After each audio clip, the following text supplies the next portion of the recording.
The ultimate goal that these people have in mind is the goal to create a one world government run by the banking industry, run by the bankers, and they're doing it in sections. The European currency, the euro, and the European Constitution is one part of it.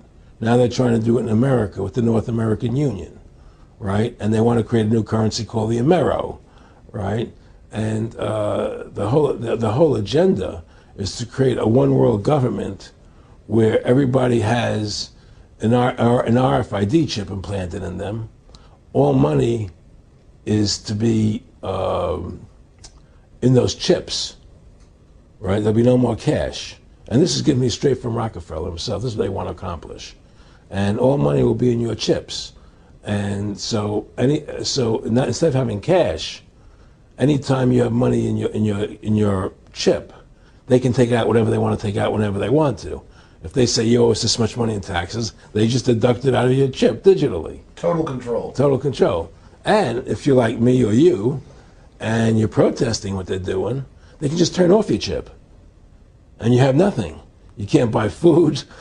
You can't do anything. It's total control of the people. And that chip's connected to a database that has your purchasing records, what you do, what everything, you sell. Everything is in there, you know? And so they want a one world government controlled by them, everybody being chipped, all your money in those chips, and they control the chips, and they control people. And you become a slave. You become a serf to these people. That's their goal. That's their intentions. Eric, can you be specific about when you met Rockefeller, how it happened in these discussions? I met Rockefeller through a female attorney I knew who called me up one day and said, one of the Rockefellers would like to meet you. I had made a video called Mad as Hell, and he'd seen the video and wanted to meet me and knew I was running for governor of Nevada. So sure, I'd love to meet him. And I met him and I liked him, and he was a very, very smart man. And we used to talk and share ideas and thoughts. And he's the one who told me 11 months before 9/11 ever happened that there was going to be an event. Never told him what the event was going to be, but there was going to be an event. And out of that event, we were going to invade Afghanistan to run pipelines from the Caspian Sea. We were going to invade Iraq, you know, to take over the oil fields, establish a base in the Middle East, and make it all part of the New World Order. And we go after Chavez in Venezuela. And sure enough, later 9/11 happened. And I remember he was telling me how how you're going to see soldiers looking in caves for people in Afghanistan and Pakistan and all these places. And there's going to be this war on terror, of which there's no real enemy. And the whole thing is a giant hoax, you know, but it's a way for the government to take over the American people. He told you it was going to be a hoax. Oh, yeah. Oh, yeah. There's no question. He says, there's going to be war on terror. And he's just laughing. There's no... Who are we fighting? I mean, why do you think 9/11 happened and then nothing's happened since then? Do you think that our security is so great here that these people who pulled off 9/11, who were able to, can't knock down another plane? Come on, it's ridiculous. 9/11 was done by people in our own government and our own banking system to perpetuate the fear of the American people into subordinating themselves to anything the government wants them to do. That's what it's about, and to create this war, this endless war on terror. And that's why and that was the first lie. And the next lie was going into Iraq, you know, to get Saddam Hussein out with his weapons of mass destruction. That was the next lie. Now, specifically, this was a little over 6 years ago. This was 11 months before 9/11. Yeah. And Nick Rockefeller, he's a lawyer. He's become your friend over the previous years, and he's saying to you that there's going to be this big event, and then out of that we're going to have a war on terror, and it's just going to go on and on. Right, an endless war on terror without any real enemy. That you can never, so you can never define a winner. And did he say that it's going to be perfect because you can't define an enemy? It just goes on and on? Yeah, because you can't define a winner. There's no one to beat, so it goes on and on forever. And they can do whatever they want. They scare the hell out of the American public. Look, this whole war on terror is a fraud.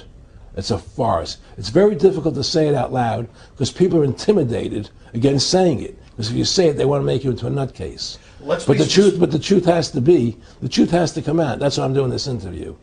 The fact of the matter happens to be that the whole war on terror is a fraud. It's a farce. There's a war going on in Iraq because we invaded Iraq.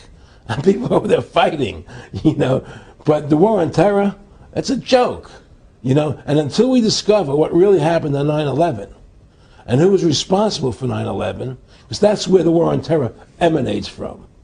That's where it comes from. It was 9/11 that allowed this war on terror to begin. And until we get to the bottom root of 9/11, the truth of 9/11, we'll never know about the war on terror.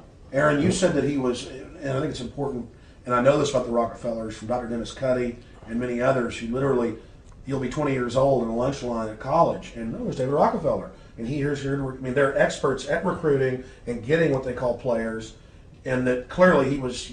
I want to make it specific and just get you to reiterate what you said last night about you got 30% of the vote. You were having an effect. You made mad as hell. They knew that you'd started the Constitution Party. Yeah. They knew that you were somebody who was taking action and getting things done. You'd already made some big films, had a lot of other successes. Right. So they were trying to recruit you, and didn't it come down to the point of, hey, we are here to recruit you, and don't worry, your chip's going to say, don't mess with us. This guy's don't touch. Yeah, yes, that did happen. I was definitely being recruited, but it's more subtle than that. Well, in your words, just go through the process, and then what he said to you. Well, what it is remember, we were friends, and we used to go to my house a lot. We'd have dinner, we'd talk, and he'd tell me about business investments that he'd get involved in, or they would help me with this business investment or that business investment.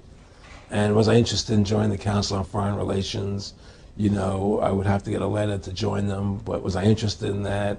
And, just stuff, leading you on. And I used to say to him that I never really did that because that wasn't where I was coming from. As much as I like you, Nick, your ways and my ways, we're on the opposite side of the fence. I don't believe in enslaving people, And he would come back with, "Oh, I do." Or, well, it would be more like, it's better for them. Well, it's more like, how do I put it? It was like, what do you care about them? What do you care about those people? What difference does it make to you? Take care of your own life. Do the best you can for you and your family. What do the rest of the people mean to you? They don't mean anything to you. They're just serfs. They're just people. It was just a lack of caring, and that's just not who I was. It was just sort of like cold, it was just like cold, and I used to say to him, what's the point of all this? You have all the money in the world you need. You have all the power you need. What's the point?